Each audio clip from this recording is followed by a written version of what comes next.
What if I told you that the man the world is calling the dissecting man alive just dropped a confession so unexpected, it sent shockwaves through Hollywood and ripples through royal circles all the way to Buckingham Palace? What if I told you that this moment didn't happen behind closed doors or in a private conversation, but on national television, in front of millions, on The Tonight Show starring Jimmy Fallon? The cameras were rolling, the crowd was laughing, and Jimmy was doing what he does best: charming, teasing, making his guest feel at home, until Jonathan Bailey, the very picture of poise and class, said something that made the entire studio go silent. The words? A quiet, measured revelation involving Meghan Markle, a revelation that no one, not even Jimmy, was prepared to handle. Before we continue, please hit the like button, subscribe to the channel, and turn on the notification bell for updates. It began like any other Tonight Show episode. Bright lights, the band in full swing, Fallon's infectious grin, and the audience buzzing with excitement. Jonathan Bailey was the guest of honor, the man everyone couldn't stop talking about. Bridgerton had turned him into a global icon. Magazine covers called him the Gentleman of the Year. Women swooned, men admired, and critics couldn't find a single bad thing to say. He was the embodiment of the classic leading man: charming, humble, respectful. But beneath that carefully crafted image was a story he had never told. And that night, for reasons that no one quite understands, he decided to let it slip. The clip starts normally. Fallon congratulates him on being named the dissecting man alive. The audience cheers. Jonathan laughs, a little embarrassed, brushing off the title with the self-deprecating humor he's known for. But then Fallon leans forward, smirking, and asks about Hollywood, about how fame has changed his life, about the people he's met, the circles he moves in now. It's a harmless question, the kind that fills air before the next joke. Yet something in Jonathan's face shifts. A flash of hesitation, a glance downward. He starts to answer, calmly, thoughtfully, but then he says her name. Meghan. Just Meghan at first. The audience doesn't react immediately. It's too common a name. But when he follows with, "We got close. Intimate. Even." The temperature in the room drops. Gasps ripple through the crowd. Fallon freezes. Jonathan gives a small, unreadable smile. And for a moment, no one says a word. There's a pause, the kind that lives forever in television history. Fallon tries to laugh it off, assuming it's a joke, but Jonathan doesn't flinch. His tone remains steady, serious, even nostalgic. "It wasn't recent," he adds, "but it was real." That's when Fallon blinks twice, looks off stage as if waiting for a cue to cut to commercial, and the audience bursts into a mix of nervous laughter and disbelief. The band doesn't know whether to play. The camera lingers on Jonathan's expression, not smug, not playful, but haunted. The clip ends there. But the world didn't. The internet exploded within hours. Hashtags like hashtag Jonathan and Meghan and hashtag Tonight Show Scandal trended worldwide. People asked the same questions again and again. What did he mean by intimate? Was it emotional, physical, imagined, or something deeper? But before we get lost in the viral storm, let's rewind. Because to understand how this single line could detonate across Hollywood and the royal sphere, you have to understand who Jonathan Bailey is and who Meghan Markle was before she became a duchess. Two paths that weren't supposed to cross, yet somehow did. Jonathan Bailey's rise was as clean as it gets in show business. From theater stages to period dramas, he carved his name with talent, not scandal. He was known for his privacy, for staying out of tabloids, for being the antithesis of everything Hollywood thrives on. No drunken paparazzi photos, no leaked texts, no questionable headlines. His fans loved him for that. A refreshing, real gentleman in a world that seemed addicted to chaos. That's what made his sudden confession so jarring. Because it wasn't just what he said, but who was saying it. And Meghan Markle, well, her story was the opposite. A woman whose every move has been dissected, from her Hollywood ambitions to her royal fallout. She had built her brand on reinvention, on controlling the narrative. But this was one narrative she couldn't control, because it didn't come from a tabloid, a source, or a royal biographer. It came straight from a man who had nothing to gain and everything to lose by saying it. Now, the question that burned across every platform: did Jonathan Bailey and Meghan Markle actually have a past together? Could their worlds have collided before her royal chapter began? Some say impossible, that they ran in separate circles. But others? They remember the charity gala circuits, the networking events, the small, elite Hollywood gatherings where future stars brushed shoulders long before fame cemented their paths. It's there, insiders whisper, that they first met. Imagine it. Los Angeles, early 2010s. Meghan is still on Suits, building her reputation. Jonathan is in town for a theater adaptation meeting. They're both in that liminal space between anonymity and fame. A cocktail evening for a charity cause. Maybe animal welfare, maybe education, something glossy enough to attract names, intimate enough to spark connections. She laughs that trademark laugh, the one that could charm a room. He listens, quietly amused, drawn to her intensity. They exchange numbers, talk acting, life, ambition. Nothing scandalous yet. But these are the kinds of encounters that live quietly, tucked away in memory, until one day, they come rushing back under the weight of a single unexpected question. Fast forward to The Tonight Show. The man who never stirs controversy drops a line that hints at a buried chapter. Why now? Why there? Some believe it was accidental, a slip of the tongue in the thrill of conversation. Others believe it was intentional, a cleansing of conscience.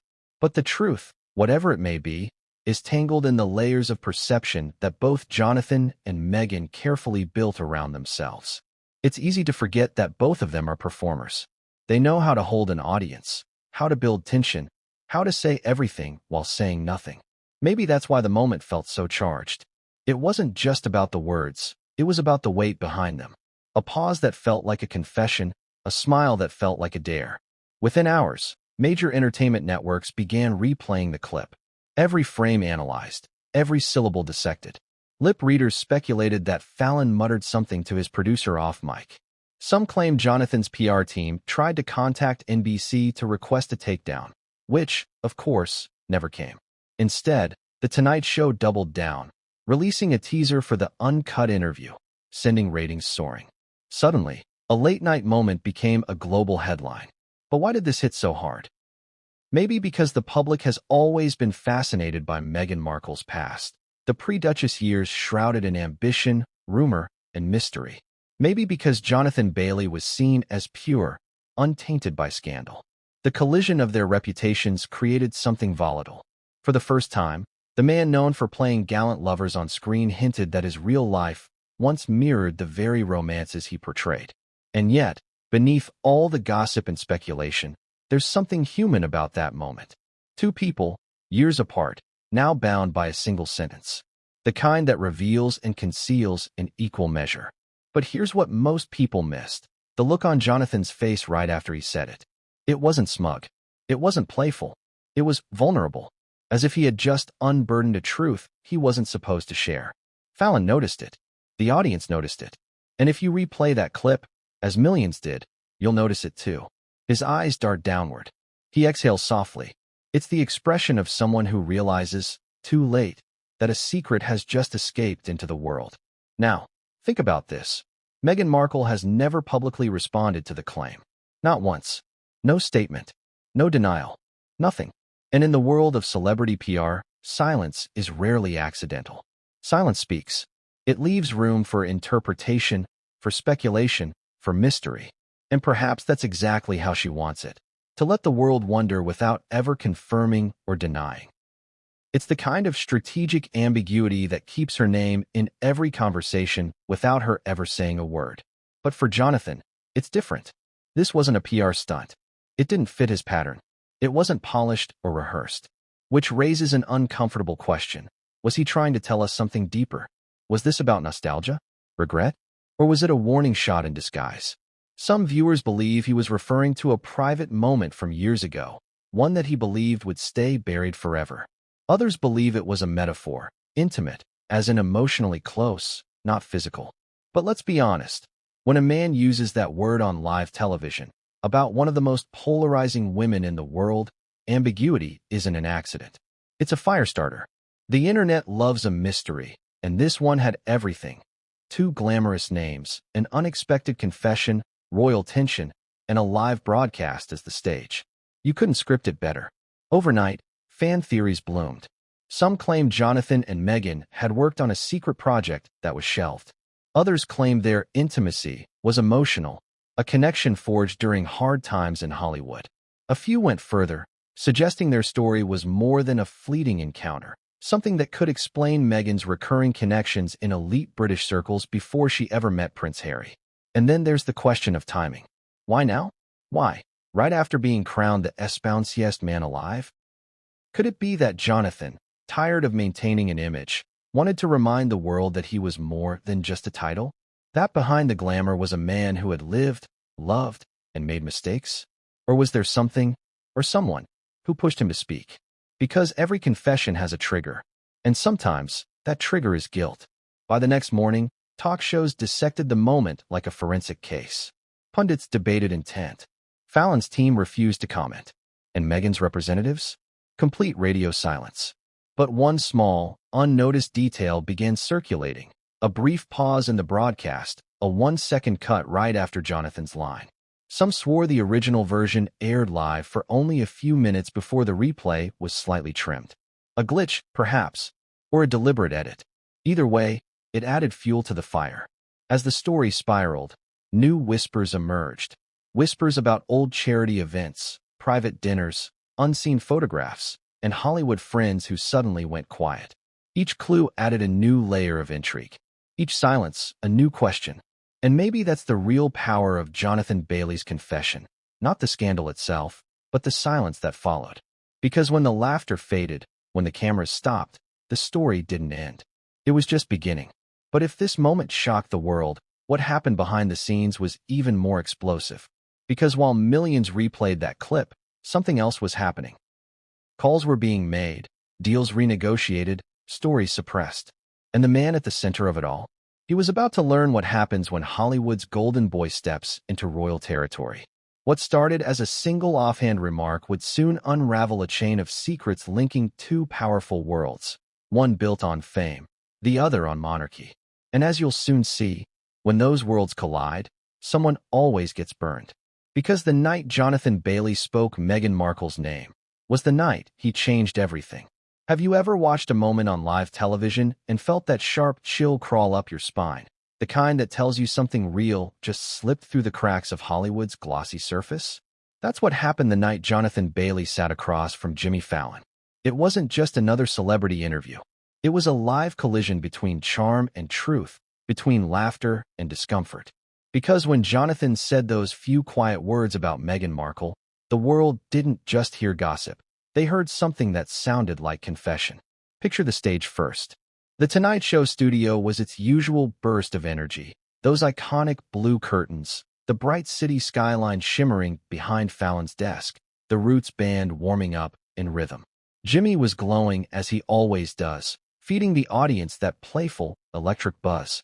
And there sat Jonathan Bailey, hands folded, posture perfect, wearing that disarming smile that fans had fallen for since Bridgerton. He was the golden guest, the newly crowned espounciest man alive. Fallon introduced him like a man introducing a king. The crowd screamed. Flashbulbs flickered.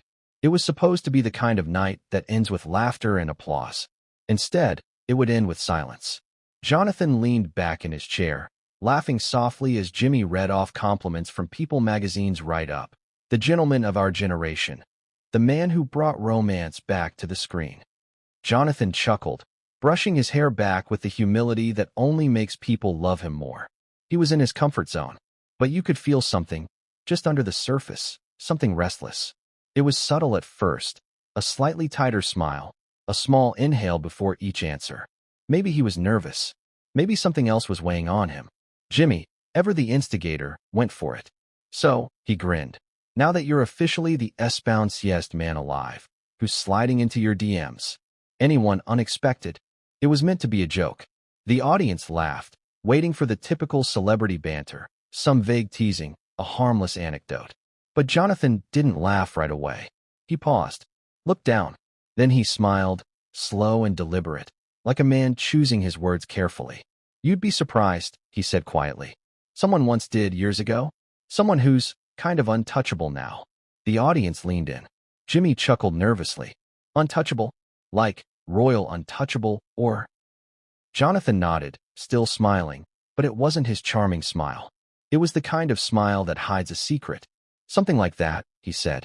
Let's just say she was unforgettable. Fallon raised his brows. The audience laughed again, but this time it was uneasy laughter, the kind that hides curiosity. Jonathan tilted his head slightly. You know Meghan Markle? He said suddenly. The laughter stopped dead. There it was. The name. The spark that lit the fuse. Jimmy's mouth dropped open. The camera operator instinctively zoomed in. The crowd gasped, then fell completely still. You could almost hear the hum of the stage lights. Jonathan glanced toward the audience, then back at Fallon. We were close, he continued softly. Intimate, even. Not in the way people think, but real. She was different then. Fallon blinked twice. His practiced grin faltered. Wait, you mean, like, emotionally close? Or, Jonathan gave a half smile. Close enough that I never forgot her. That single sentence felt like thunder. Fallon fidgeted in his chair, shifting papers on his desk, pretending to laugh. Huh. Wow. Okay. That's a story for another time, he stammered. But the audience didn't laugh. They sat frozen, eyes wide, waiting for more. Jonathan didn't give it. He just sat there, composed, like a man who had said what he needed to say. Now here's where things get strange. If you watch the live broadcast carefully, and many people did, you'll notice the transition is off. The band starts playing just a beat too soon. Fallon fumbles his cue card, forcing a laugh that feels forced even for him. He tries to pivot to another question about Bridgerton, but his rhythm is broken. Jonathan smiles politely, but his eyes? They tell a different story. He looks almost relieved, as if something heavy has just been lifted off his chest. The rest of the segment stumbles forward, awkward jokes, polite laughter, a plug for Jonathan's upcoming film. But the energy is gone. You can feel the tension through the screen. When the show cuts to commercial, Fallon visibly exhales and leans toward Jonathan. He says something we can't hear, something off mic, but the camera catches Jonathan nodding, expression unreadable. And that's when the theories began. Within hours, clips flooded social media. Viewers rewatched that moment frame by frame. Lip readers claimed Fallon said, "You can't say that here." Others said Jonathan whispered back, "It's fine. I meant it." Conspiracy channels went wild. Was Jonathan Bailey Meghan Markle's secret Hollywood romance? Why did Fallon try to cut the interview? What's the real story behind the missing seconds? Because when NBC uploaded the official Tonight Show segment the next day, something was missing. Roughly 8 seconds of footage, gone. In the live version, Jonathan's "We were intimate" line aired in full. In the uploaded clip, it cuts right after Fallon laughs. Coincidence? Or cleanup? The internet decided it wasn't coincidence. Reddit threads blew up with timelines, screenshots, theories. Some users claimed they had recorded the live version before it was edited. One user uploaded a shaky phone clip, supposedly of the original broadcast, where you could faintly hear Jonathan say, "I didn't plan to say that." The clip was taken down within hours for copyright infringement. It didn't matter. The damage was done. The world had heard enough to believe something deeper was there. Meanwhile, tabloids had a field day. British outlets called it Baileygate. American gossip columns asked if Fallon had broken NBC's royal neutrality pact. Twitter trended with memes, split between shock and amusement. But through it all, Jonathan stayed silent. No tweets, no statements, not even a hint of regret.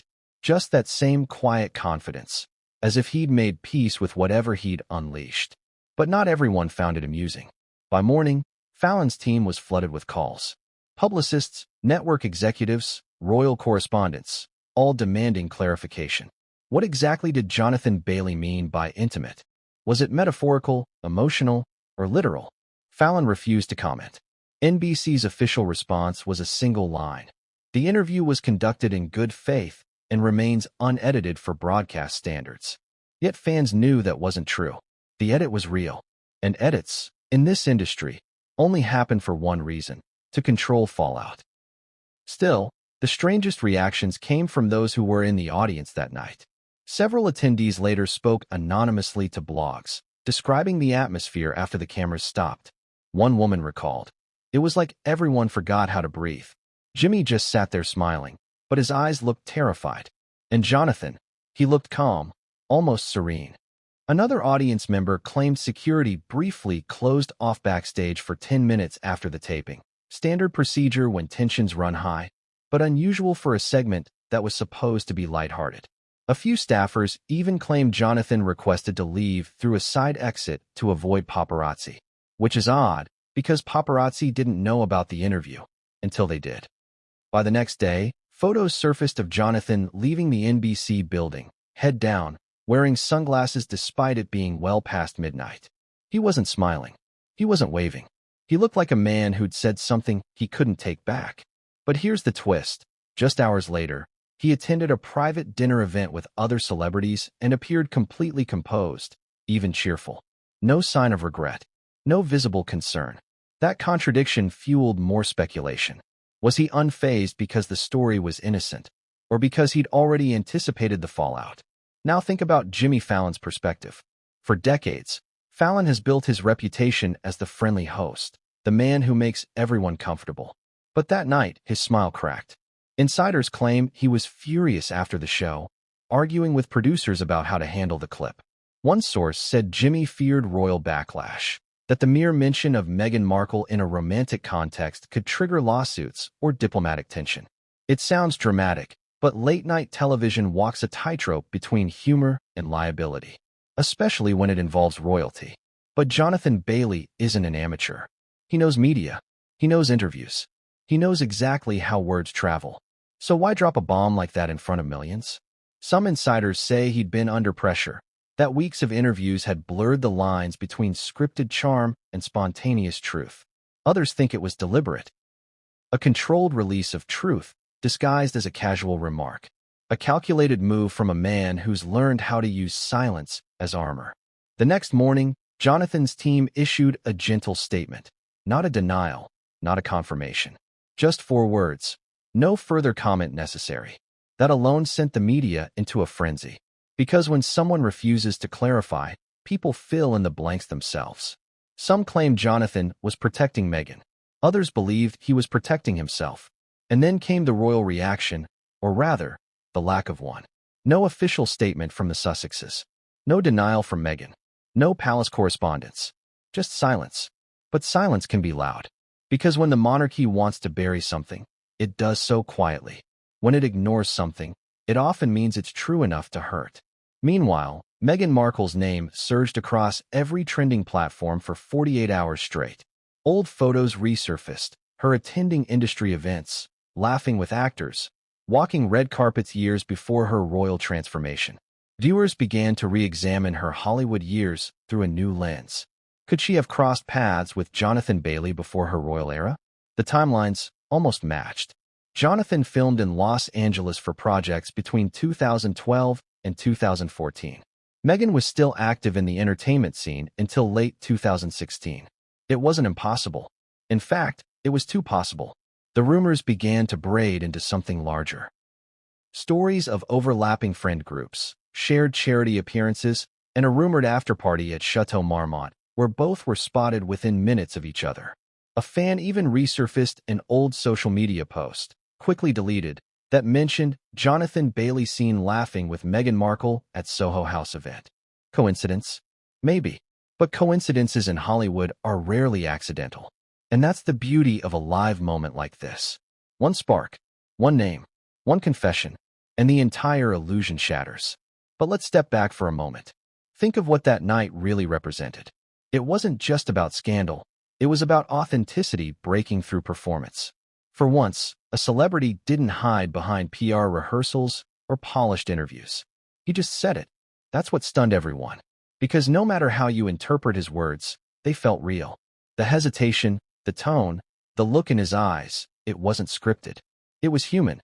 The world loves its fair share of gossip, but what they crave even more is truth, the kind that slips out accidentally, the kind that makes powerful people nervous. And that's exactly what happened that night. The Tonight Show, a program built on laughter, became the stage for a confession no one expected.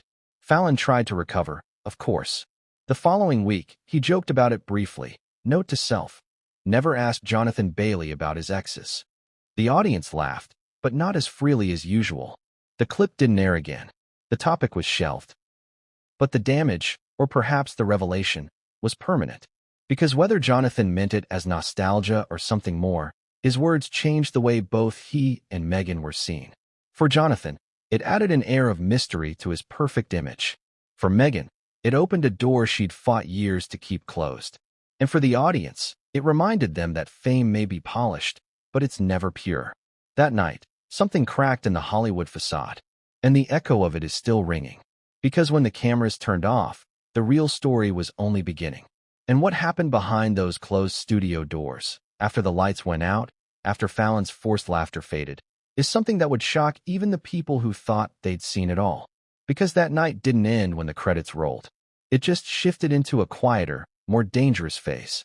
Jonathan Bailey had lit a fuse, and the explosion waiting on the other side would reach all the way to the royal gates. Who is this man who could sit under the blinding lights of late-night television, smile so effortlessly, and then drop a revelation that would make the world stop spinning for a second? Who is Jonathan Bailey, the charming face of British romance, the man who has become both the fantasy and the mystery of modern Hollywood? Because to understand what happened that night, and why those words carried the weight they did, you have to look beyond the headline. You have to step inside the world of the man behind the scandal. Jonathan Bailey was never supposed to be a celebrity in the way Hollywood defines it. He didn't start out chasing fame. He started out chasing art. Born in Oxfordshire, England, in a quiet village far removed from flashing cameras and red carpets, Jonathan grew up the youngest of 4 children. He wasn't the loud one. He wasn't the prodigy. He was simply curious, a boy who mimicked movie scenes in front of the television, who could spend hours lost in theater plays at his local community hall. His parents were ordinary. His father worked in insurance, his mother was a teacher, and they raised him with ordinary values: humility, work ethic, integrity. But fate rarely respects simplicity. Even as a boy, Jonathan stood out, not for arrogance, but for an uncanny ability to draw people in. He made people feel seen. He made them feel safe. That, ironically, is the same quality that would one day make millions fall in love with him. And that would make one particular woman cross a line she never expected to. But we'll get to her soon enough. In his early years, Jonathan wasn't the star kid everyone predicted would make it big. He was the quiet achiever, the one who listened more than he spoke. His teachers said he had an old soul, thoughtful, introspective, mature beyond his years. At 7, he saw a stage production of Oliver, and decided right there that acting was what he wanted to do for the rest of his life. No plan B, no safety net, just pure passion. He studied at the Magdalen College School and then trained with local theater groups, learning the craft the traditional way: long rehearsals, small paychecks, and an obsession with getting it right. Fast forward to his early 20s. While his peers were chasing fame on reality TV or hustling for commercial gigs, Jonathan was working in London's theater scene. He wasn't a household name yet, but those who knew acting knew him. Critics described his performances as magnetic, disarmingly human. There was something about his presence, not the kind that screamed for attention, but the kind that quietly demanded it. He carried the gravity of an old Hollywood actor trapped in a modern world obsessed with noise. And then came Bridgerton. That was the moment everything changed. Before Bridgerton, Jonathan Bailey was respected. After it, he was adored. The Netflix juggernaut turned him into the modern symbol of passion and refinement. Anthony Bridgerton wasn't just a role, it was an awakening for audiences. The stoic intensity, the vulnerability beneath the pride, the piercing stare that seemed to say everything without a word. Jonathan embodied it effortlessly. The irony, though, is that what made him magnetic on screen wasn't acting. It was honesty. You could feel that there was something real behind those performances, as if he understood love, loss, and longing in ways most couldn't. Fans called him the gentleman of television. He was the anti-celebrity celebrity, grounded, kind, witty, unbothered by gossip. He gave interviews that felt genuine, laughed at himself, avoided drama, and never, not once, gave tabloids any ammunition. That's why when his words about Meghan Markle hit the airwaves, they didn't sound like a stunt. They sounded like truth. Because Jonathan Bailey doesn't play games. At least, not the Hollywood kind. But what if that's exactly why it hit so hard? What if the world wasn't just shocked by what he said, but by who said it? Let's be honest. In the modern entertainment machine, confession has become currency. Celebrities spill personal stories for clicks, for sympathy, for control. But Jonathan wasn't built that way. He had spent years avoiding controversy, carefully cultivating a career defined by respect, not rumor. He had the kind of reputation even PR teams dream of: a spotless record, a history of generosity, professionalism, and authenticity. So when he uttered the word intimate, it didn't feel like gossip. It felt like revelation. And here's where the contradictions begin. You see, Jonathan Bailey has always walked a fine line between privacy and vulnerability. He's open about certain aspects of his life, his struggles in the early years, his philosophy on love, the emotional depth he brings to his roles, but guarded about others. He's been candid in interviews about the pressures of fame, how being authentic in an industry built on facades is both liberating and terrifying. You can lose yourself quickly in this world, he once told The Guardian. The trick is to stay real when everything around you feels staged. Maybe that's why that night on Fallon felt like something snapped. Maybe, after years of being careful, the real Jonathan, the man, not the performer, finally surfaced. But what most people don't realize is that long before he became a global name, Jonathan had already experienced Hollywood's darker side. Early in his career, he spent time in Los Angeles, auditioning for roles that would have exposed him to the same tight-knit circles that Meghan Markle was moving in during her Suits years. Networking parties, charity galas, promotional dinners, the kind of events where everyone smiles too hard and remembers everyone's name just long enough to get what they need. He once joked in an old interview that those gatherings were like theater with better cocktails and worse dialogue. But beneath the humor, there was something else, a weariness, a knowingness that comes from having seen the way ambition and charm can dance together until one devours the other. And Meghan Markle? She was the embodiment of that world, ambitious, magnetic, and perfectly aware of how to command a room. For someone like Jonathan, raised on authenticity, meeting someone like her must have been both intoxicating and disorienting. Two performers, both charming, both navigating a world that rewards beauty and secrecy in equal measure. It's not hard to imagine how curiosity could turn into connection. But here's the twist. Jonathan Bailey never needed Meghan Markle to make him interesting. If anything, the connection, whatever it truly was, complicates his story rather than defines it. Because Jonathan, at his core, is still that theater kid from Oxfordshire, grounded by old-school values in a New World circus. That's part of his appeal. He's every bit the modern star. Sharp, sophisticated, stylish. But underneath it all, there's a streak of sincerity that feels almost out of place in this industry. That sincerity is exactly why people believed him. When he spoke her name, the world didn't doubt him. They felt him. And perhaps that's what makes this scandal different from all the others. It isn't about tabloid sensationalism. It's about the collision between two people who represent opposing forces. Jonathan, the honest artist, and Meghan, the master of reinvention. When those forces meet, truth gets blurry. The more you study Jonathan's career, the more you notice a pattern. Every role he chooses revolves around hidden emotion. Men who carry secrets. Characters who appear composed but are breaking inside. It's as if he's drawn to the struggle between who we show and who we are. Maybe that's why his confession felt inevitable. Maybe he's been hinting at it all along, not just about Meghan, but about his own need to be seen as more than an image. Consider this. When he said intimate, he didn't laugh, didn't flinch. It wasn't a performance. It was a release. For years, Jonathan's life had been defined by restraint. Perfect lines, perfect posture, perfect interviews. That single moment on Fallon may have been his rebellion against perfection. His way of reminding the world that even the espounciest man alive has lived a messy, human story. And yet, there's something else that can't be ignored. Jonathan's rise coincided with the fall of Meghan's public image. While he became the symbol of authenticity and grace, she became the lightning rod of controversy. So when he mentioned her name, it felt like two timelines colliding. The hero of the moment and the villain of the headlines, forever linked by one mysterious past. The internet framed it as scandal, but what if it was more personal?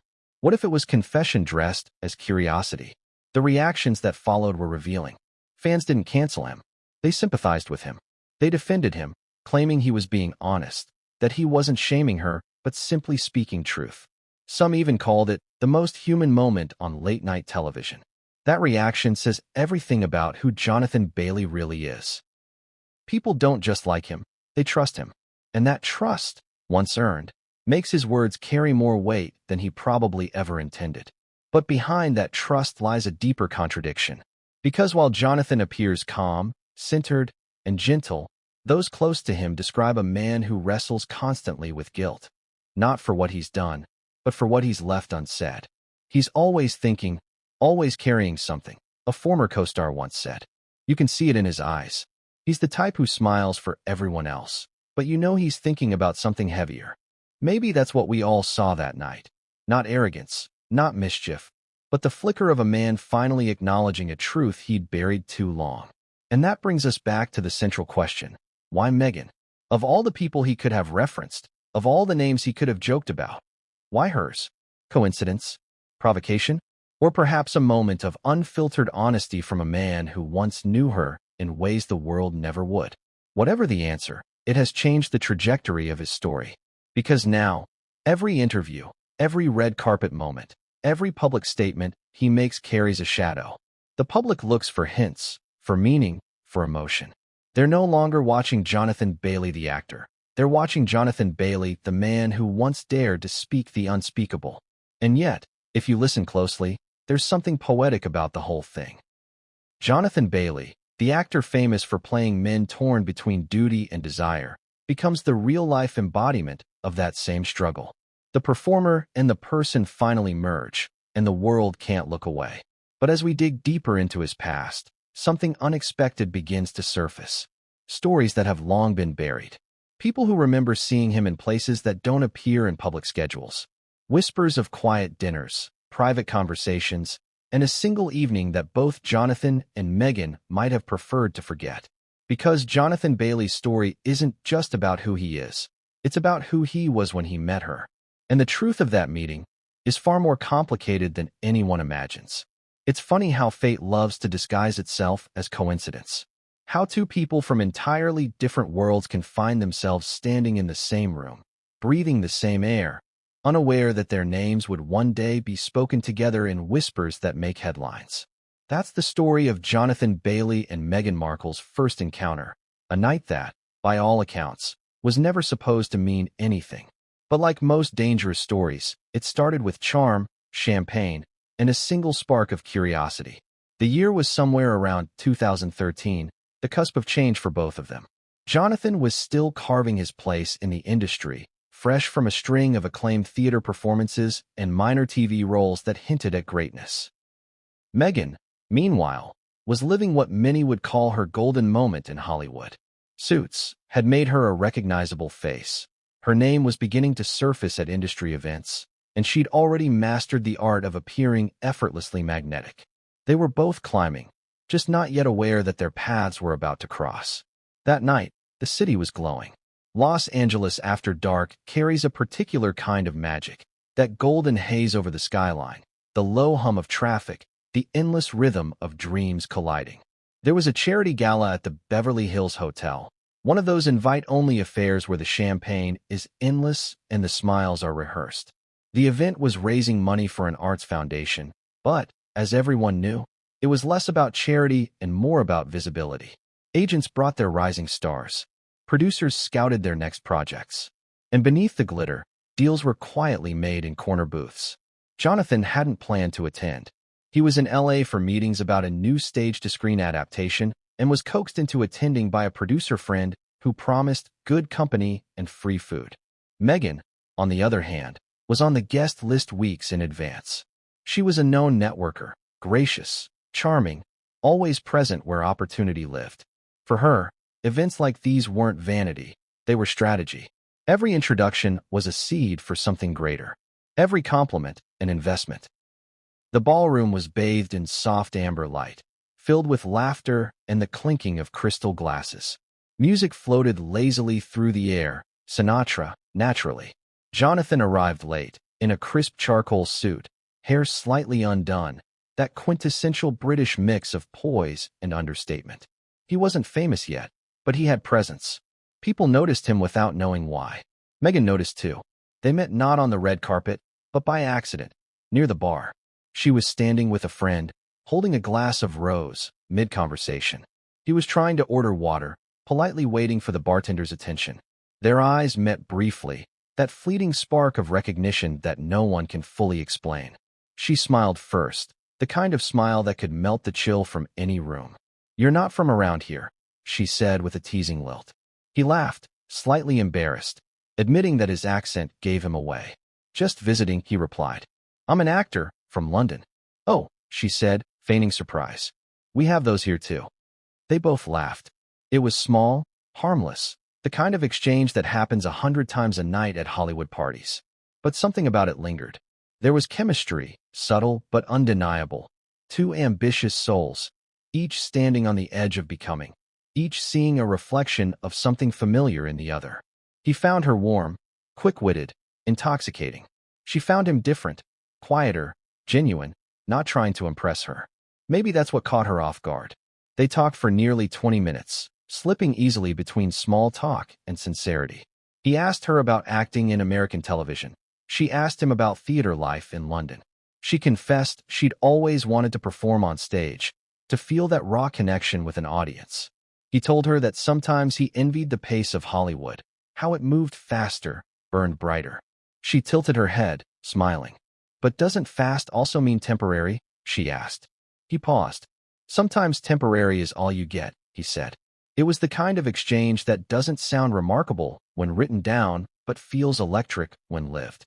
Neither of them realized it at the time, but something unspoken had already begun, a quiet fascination.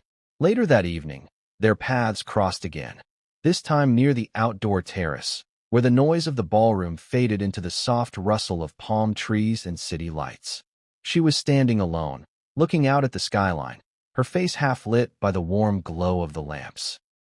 He approached gently, careful not to intrude. "Beautiful view," he said. She turned, smiling again. "You mean the city or me?" He hesitated for half a beat before answering. "I was hoping I didn't have to choose." It was bold, unexpected, but she didn't walk away. She laughed, genuinely, the kind of laugh that told him she was used to attention but appreciated authenticity. They talked for another hour, away from the noise. The conversation turned personal, their families, their dreams, their fears about fame. Jonathan told her he'd always worried success might change him, that the industry could eat sincerity alive. Meghan admitted that sometimes she felt invisible, even when everyone was looking at her. "I don't want to just be seen," she said softly. "I want to be remembered." He looked at her then, and something clicked. "You will be," he said quietly, "even if it's for the wrong reasons." For a moment, the noise of the world disappeared. Two people, strangers, yet not, standing on a balcony overlooking Los Angeles, unknowingly writing a chapter neither would ever talk about again. When the gala ended, they exchanged numbers. She saved his as Jonathan B. London. He saved hers simply as M.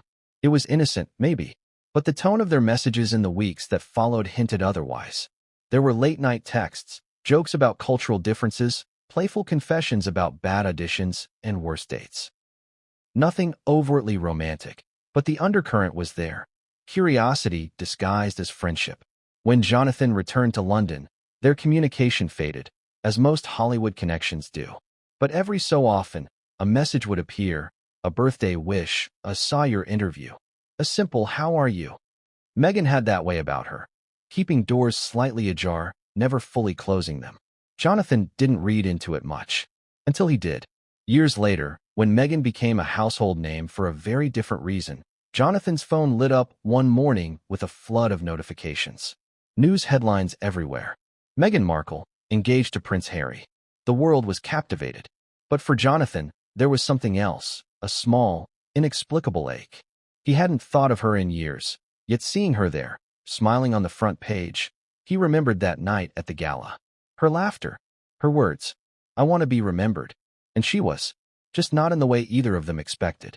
He never mentioned her publicly, never hinted at the connection, until Fallon asked that fateful question years later, and something in him, maybe nostalgia, maybe guilt, maybe the weight of a secret, finally broke through. That's why, when he said, "We got close, intimate, even," It didn't sound rehearsed. It sounded haunted, like a man remembering something he was never supposed to. But the mystery doesn't end there.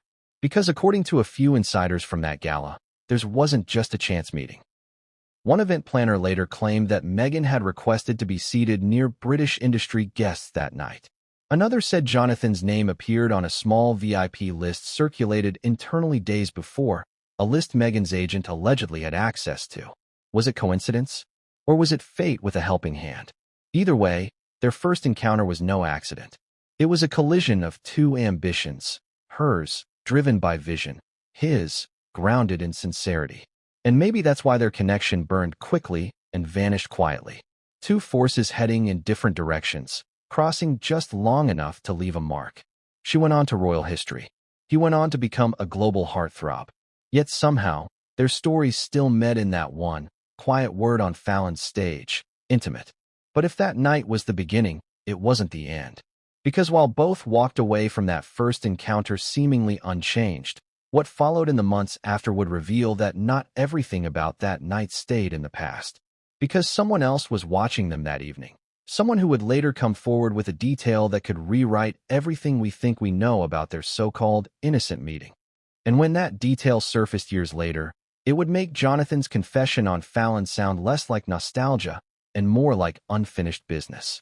What did Jonathan Bailey really mean when he used the word intimate? That was the question that shattered the internet like glass. Was it a slip of the tongue? A veiled confession? A moment of nostalgia disguised as humor? Or was it something far more deliberate? A message wrapped in politeness, aimed directly at someone watching? Because when Jonathan said those words on The Tonight Show, there was something in his tone that made people stop laughing. It wasn't what he said. It was how he said it. He didn't smirk. He didn't wink. There was no playful pause for applause. He said it quietly, like a man telling the truth in a room full of lies. We got close. Intimate, even. Simple. Controlled. Dangerous. And that word, intimate, became the most analyzed word on the internet for the next 72 hours. Within minutes of the broadcast, social media turned into a decoding operation. TikTok lip readers, body language experts, and even amateur linguists started dissecting every syllable, every blink, every breath. He leans forward slightly when he says it. One viral thread pointed out. That's a subconscious cue for emotional sincerity. Another user zoomed in on his micro-expressions. He looks relieved right after saying her name, like he's releasing a secret he's held for years. But here's where it gets truly strange. Those who know Jonathan best say that he's meticulous about language. He doesn't use words carelessly. His diction, his phrasing, always deliberate.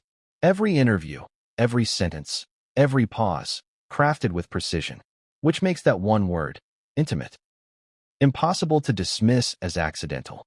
Think about that for a moment. Out of all the words in the English language, out of all the ways he could have said friends or acquaintances, he chose the one word that implies closeness beyond context. And then, he didn't clarify it. He left it hanging, like a riddle meant to be solved later. That's not clumsiness. That's intention. But if it was intentional, why? Some say it was confession, a quiet way of acknowledging something real without crossing the line into explicit scandal. Others believe it was retaliation, a response to something Meghan said privately or publicly that hurt him. And then there's a third theory, one that feels more dangerous, that Jonathan wasn't just confessing, he was signaling. Hollywood runs on unspoken codes. People in power communicate through what's unsaid, a pause in an interview, a song lyric choice, an Instagram caption that looks innocent but carries buried meaning. Jonathan knows this. Meghan perfected it. So what if his intimate wasn't a revelation for the audience, but a reminder to her? Let's rewind to the interview itself. After the moment aired, Fallon visibly stumbled. He asked a filler question about Bridgerton, but Jonathan answered it almost automatically, like a man whose mind was somewhere else. The audience laughed, but the rhythm of the room was broken. Fallon cut to commercial 30 seconds earlier than usual, something late-night producers rarely do without reason. The second the show went off air, Fallon leaned over and said something under his breath. Viewers who rewatched the live stream caught the faintest hint of his lips moving. "What are you doing?" Jonathan smiled, barely. "You heard me," he seemed to reply. Then the cameras cut. Backstage, chaos followed. Multiple insiders later confirmed that the production team debated whether to edit out the comment before the replay. They called Jonathan's representatives, who reportedly told them to air it as is. That phrase, as is, was repeated several times in internal emails. Why insist on keeping it? Because, some argue, Jonathan wanted it heard. Meanwhile, Meghan Markle's team went into what one insider called immediate lockdown mode. Within hours of the broadcast, her representatives were allegedly making quiet calls to networks, trying to gauge whether Jonathan's comment could be legally problematic. Of course, no one could prove anything. There was no direct accusation, no explicit claim. Just a single, slippery word, intimate. The kind of word that can mean everything and nothing all at once. And that's what made it so brilliant. Jonathan Bailey hadn't broken any laws, revealed any secrets, or defamed anyone. But in 8 seconds of live television, he'd planted a seed of uncertainty that grew faster than wildfire. Fans began cross-referencing old photos, interviews, and social media posts. A decade-old charity gala selfie resurfaced. Meghan in a silver dress, a tall man's shadow reflected in the mirror behind her. Some swore it was Jonathan. Others said it was just coincidence. But the timing, the body language, the expression, it was enough to fuel speculation. Then came the linguistic breakdowns. Experts appeared on entertainment podcasts, analyzing the tone of his voice. The way he said intimate carried emotional memory, one analyst said. It wasn't about physical intimacy. It was about a connection that changed him. Another disagreed. He meant exactly what it sounded like, a romantic liaison. He just disguised it in subtlety. And that's where the real debate began. Was Jonathan confessing love or guilt? He's always been known for his empathy, the way he speaks about relationships as if they're sacred, not disposable. So when he used that word, intimate, it carried emotional gravity. It didn't sound like a casual fling. It sounded like something that had once mattered deeply, something that perhaps ended badly, something that, after all these years, still haunted him. But if that's true, if this was about something more than a brief encounter, then why choose that moment, that stage, that question to reveal it? Theories abound.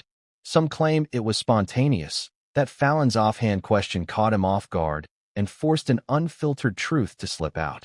Others believe it was planned, the culmination of weeks of quiet frustration, a moment of reclaiming narrative. You can't keep quiet forever, one of Jonathan's acquaintances allegedly said later. He's too honest for this business. But there's another theory, the one insiders whisper but never print. That Meghan Markle herself once used that same word, intimate, in a private interview years ago. An unaired conversation recorded for a small British podcast long before her royal fame. The story goes that she spoke of a deeply intimate friendship she once shared with a British stage actor who taught her the beauty of silence. The clip, if it ever existed, has vanished. But several media archivists swear they remember hearing it before it was scrubbed. If that's true, Jonathan's use of the word wasn't coincidence. It was reflection, a mirror, a way of reminding her, and the world, that some words belong to both people who live them. But let's look at this from another angle. What if Jonathan wasn't confessing or signaling? What if he was warning? Because shortly after the broadcast, sources close to him hinted that he'd been dealing with recurring private pressure for months before the interview. Pressure to remain silent about something mutually significant. He never clarified what that meant. But the phrasing, mutually significant, raised eyebrows. Could it have been connected to Meghan? Or was he hinting at something even deeper, a behind-the-scenes power struggle involving public image, reputation, or influence? What's fascinating is how calm Jonathan appeared after it all. No social media posts, no clarifications, no damage control. He carried on with his press tour as if nothing happened, smiling for cameras, answering questions about Bridgerton, joking about his new projects. But if you looked closely, there was a subtle change in him. The usual lightness in his demeanor was replaced by quiet intensity. He spoke slower. He laughed less. It was as though he had said too much, and now had to live with what came next. And Meghan?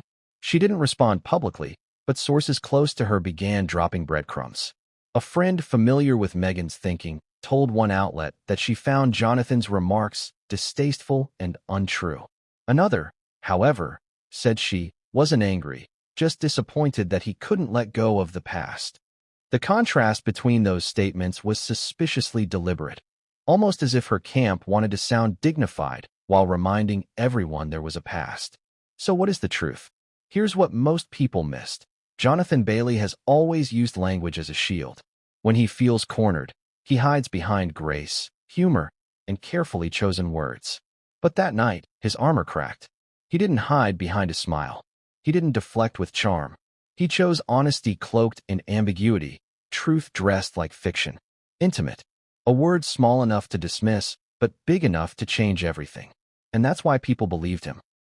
Because sometimes the most powerful confessions aren't shouted. They're whispered. But if this was confession, why now? Why after all these years? Was it nostalgia? Regret? Or had something happened recently that stirred the memory back to life? Some fans pointed out that Jonathan had just been named the bounciest man alive days before the Fallon interview, an honor that often comes with scrutiny, with resurfaced past stories and public interest in romantic history. Maybe he wanted to reclaim his own narrative before someone else told it for him. Maybe this was his way of saying, "You think you know me? You don't." Whatever his motive, his words had consequences. Within days, journalists began digging deeper, calling old contacts, looking through photos from that 2013 gala, searching for connections. One paparazzo even claimed he'd once sold an unpublished photo of Meghan and Jonathan at a private event years ago, but that it was bought and buried by an unnamed agency. That claim was never verified, but it added oxygen to the fire. Then came the quietest twist of all. A week after the Fallon episode, Jonathan appeared on another talk show. This time, the host avoided mentioning Meghan entirely, but Jonathan, unprompted, said something curious. "Sometimes the hardest part about telling the truth," he said softly, "is knowing people will only hear the parts that fit their story." The audience clapped, thinking it was philosophical. But those paying attention heard something else, a confession in code. Because every riddle has an answer. Every word hides another meaning. And Jonathan's intimate wasn't just about the past. It was about something he couldn't yet say out loud. Something bigger. Because if he was willing to reveal that much on live television, imagine what he was still holding back. And what he would soon reveal, or be forced to, would make that single word look tame in comparison. What happens when something you thought was forgotten suddenly becomes the hottest secret in Hollywood? The answer is simple. People start talking. Quietly, cautiously, behind closed doors. Not in interviews or podcasts or gossip columns, but in whispers, late-night phone calls, coded texts, and subtle exchanges at after-parties. That's how the truth about Jonathan Bailey and Meghan Markle began to spread. Not through tabloids, but through the Whisper Network, the invisible artery of Hollywood gossip that moves faster than any headline. Because while the world was busy replaying that 8-second clip from The Tonight Show, Hollywood insiders were already connecting dots. Publicists called each other in hushed tones. He didn't just say that name by accident. Stylists whispered in makeup chairs. "Oh, honey, that man doesn't lie." Assistants, PR teams, and industry gatekeepers, the ones who see everything and say nothing, suddenly had plenty to say. It started small. An anonymous post appeared on a celebrity forum within hours of the broadcast. The user claimed to have worked at the Beverly Hills Gala where Jonathan and Meghan first met. Everyone saw it. The post read. It wasn't romantic, but it was electric. They talked for hours. He made her laugh. She touched his hand. You could tell something clicked. The post was deleted within a day, but screenshots spread like wildfire. Then came a message from another supposed insider, a makeup artist who had worked with Meghan during her Suits era. She mentioned a British actor once, they wrote. Said he made her feel seen for the first time in a long while. I thought it was Tom Hardy. Now I'm not so sure. The whispers snowballed. It wasn't just speculation anymore. It was memory. People who'd been in the same rooms started recalling small, easily overlooked moments. An assistant remembered booking a reservation at a private West Hollywood restaurant for M&JB in 2014. A PR intern claimed she'd seen Meghan's name scribbled in pencil on a list of dinner guests for a Soho House event in London. A former production runner mentioned a phone call between two British agents discussing that Meghan girl and the theater guy. None of it was concrete, but it didn't have to be. In Hollywood, suggestion is often more powerful than proof. And then came the voice notes. A few industry podcasts received anonymous audio recordings. Snippets of conversations between what sounded like two publicists. In one, a woman's voice could be heard saying, "We just have to make sure this doesn't resurface. Not now, not while she's building the brand." The other replied, "He's not the type to talk, but if he ever does, it'll sound like poetry." The recording was never verified, but that last line sent chills through listeners. Because that's exactly what Jonathan's intimate comment had sounded like. Not scandal, but poetry with a pulse.